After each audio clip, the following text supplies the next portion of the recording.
बिस्मिल्लाहिर्रहमानिर्रहीम। अस्सलाम वालेकुम स्टूडेंट्स, माइक्रोसॉफ्ट एक्सेल के मॉड्यूल 1 का आज हमारा लेक्चर नंबर 7 है। तो कुछ मज़ीद हम एक्सेल से रिलेटेड टूल्स को एक्सप्लोर करेंगे।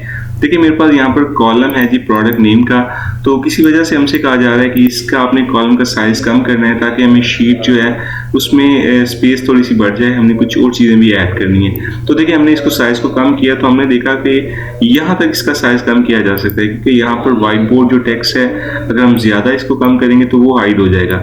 तो हमने व्हाइट बोर्ड के टेक्स्ट को सामने रखते हुए इसको एडजस्ट कर लिया। यहाँ तक तमाम के तमाम जो सेल्स हैं इसमें हमारे पास टेक्स्ट जो है वो देखिए प्रॉपर फिट है, लेकिन प्रॉब्लम ये आ रही है जो हमारे पास हेडिंग है उसमें प्रोडक्ट और नेम लिखा हुआ था, नेम जो है वो अभी हाइड हो गया है। तो हम क्या करेंगे, हम इस सेल को सिलेक्ट करके यहाँ पर एक रैप टेक्स्ट का फीचर है इसको यूज करेंगे। देखिए मैंने जैसे ही रैप टेक्स्ट किया तो हमारे पास प्रोडक्ट ऊपर लिखा हुआ आ गया और नेम नीचे लिखा हुआ आ गया।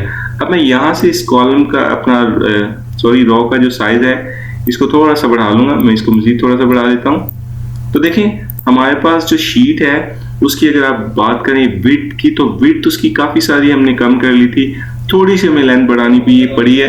तो हमारे पास देखें एक प्रॉपर जो कॉलम की सेटिंग है वो यहाँ पे हो गई है। हमने यहाँ पर रैप टेक्स्ट का फीचर सीखा। इसी तरह आप देखें अगर हम ये चाहते हैं कि यहाँ पर हम जब इस पर बॉर्डर लाइन लगाएं, देखिए मैंने यहाँ पर बॉर्डर लाइन लगाया है तो यहाँ पर बॉर्डर लाइन कुछ इस तरह शो हो रहा है। मैं चाहता हूँ कि ये सारे के सारे सेल एक ही सेल बन जाए। ये देखिए 1 2 3 4 B C D E, इसको मैं एक सेल बनाना चाह रहा हूं। तो मैं इस सारी रेंज को सिलेक्ट करूंगा, पहले सेल से लेके एंड तक मैंने सिलेक्ट किया और मर्ज सेंटर पर क्लिक किया तो हमारा जो टेक्स्ट है वो सेंटर में आ गया और ये सारे का सारा एक सेल बन गया। इसका देखिए बॉर्डर भी यहाँ पे शो हो रहा है। तो इस तरह हम इसको हेडिंग भी दे सकते हैं अपने टेक्स्ट को। आप हेडिंग को चेंज कर सकते हैं। ये जस्ट आपको एक हमने एग्जांपल बताई है कि यहाँ से मर्ज एंड सेंटर का फीचर क्या करता है, वो हमारे जो सेल्स होते हैं उनको मर्ज करके एक बना देता है। दोबारा मैं इस पर क्लिक करूंगा तो देखें हमारा जो टेक्स्ट है वो नॉर्मल कंडीशन में आ जाएगा। इसी तरह आप देखें यहाँ पर मैं क्लिक करता हूँ, रैप टेक्स्ट पर दोबारा क्लिक करूँ, टेक्स्ट नॉर्मल हो गया। रैप टेक्स्ट पर क्लिक करूँ तो हमारा टेक्स्ट जो है वो ब्रेक होकर 2 रोज में शो हो रहा है। मैं इसको सिलेक्ट करता हूँ, सिलेक्ट करने के बाद मर्ज करता हूँ तो देखिए हमारा जो टेक्स्ट है वो सेंटर में अब हमें शो हो रहा है। अब नेक्स्ट चलते हैं जी, यहाँ पर हमारे पास कुछ व्यूज के बटन है। अभी हम नॉर्मल व्यू में हैं। अगर आप यहाँ पर क्लिक करें पेज लेआउट के तो आप देखें हमारा कुछ इस तरह का व्यू हमें शो होगा।